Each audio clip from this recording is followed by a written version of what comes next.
So what's the idea behind state? Well, the idea is in the end that the websites you're building typically have different states in which they can be.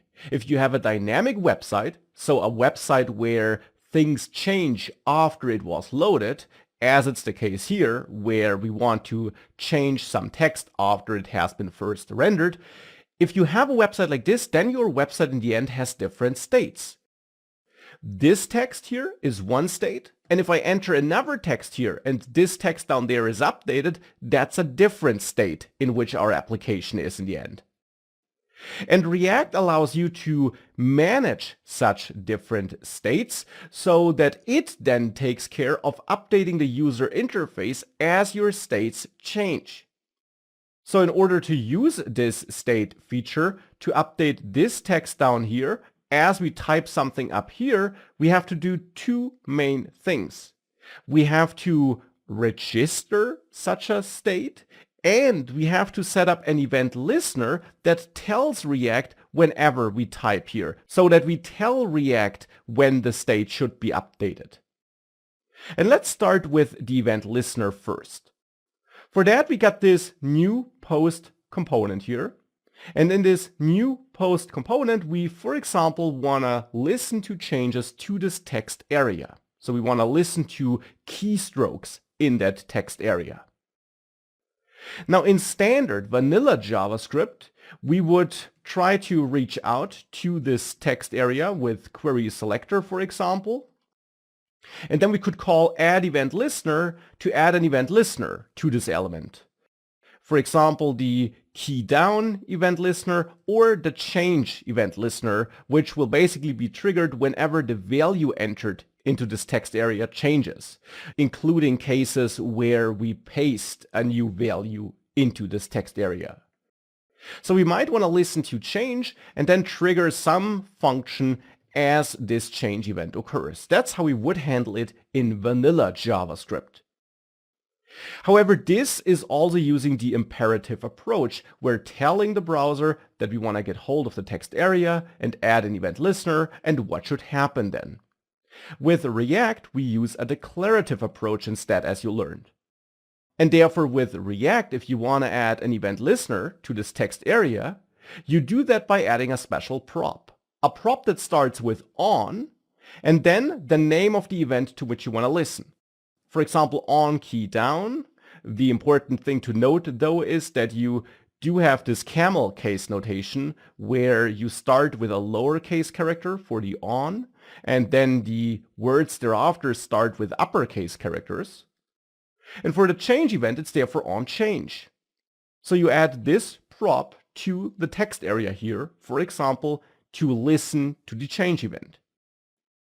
Now you also must React know what code should be executed when that change event occurs. And for that, we can add a new function inside of this component function. And yes, you can have functions inside of functions. That's not a React feature. That's a standard JavaScript feature instead. And this function could be called change body handler.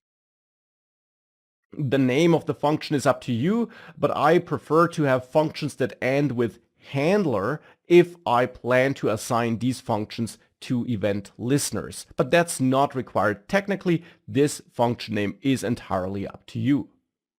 However, now for onChange, you set this equal to a dynamic value, and the dynamic value you want to use here is your function. However, you don't execute the function, so you don't add parentheses here. Instead, you just use the function name.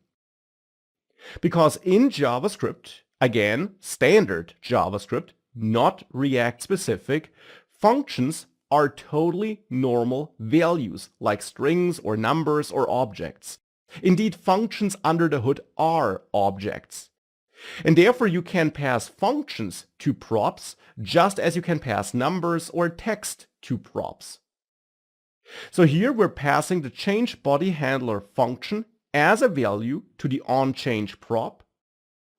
And under the hood, React will set up an event listener for the text area and set this function, the change body handler function, as a target for the event listener, so to be executed when that change event occurs. And inside of that function, we can therefore now do whatever we want to do. We'll automatically get an event object as an argument, as a parameter, and that also would be the case in vanilla JavaScript when using addEventListener. There, the function which we set as a second argument also automatically gets an event argument by the browser. And the same is true here when using React. And that event parameter simply holds some useful information about the event that occurred, including the event target, which in this case is the text area, since that was the target of the change event if it occurs here. And then there we could get the value property, and then for example log this to the console for the moment.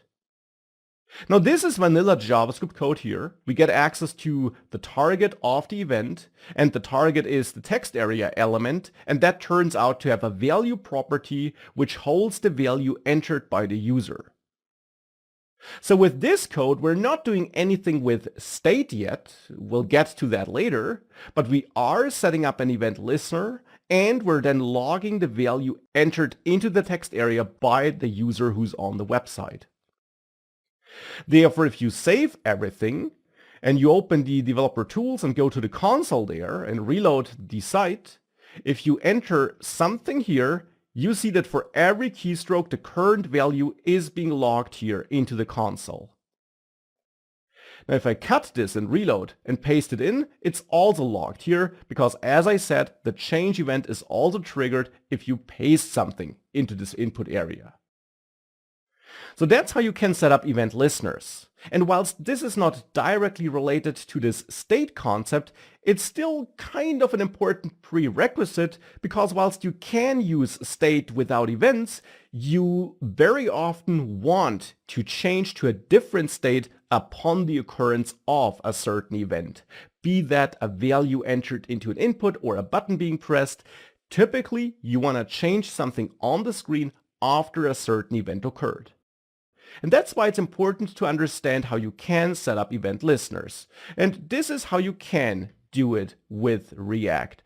You define your function, then this special onProp, and then you link your event listener to the function that should be executed by passing the function as a value to the event listening prop.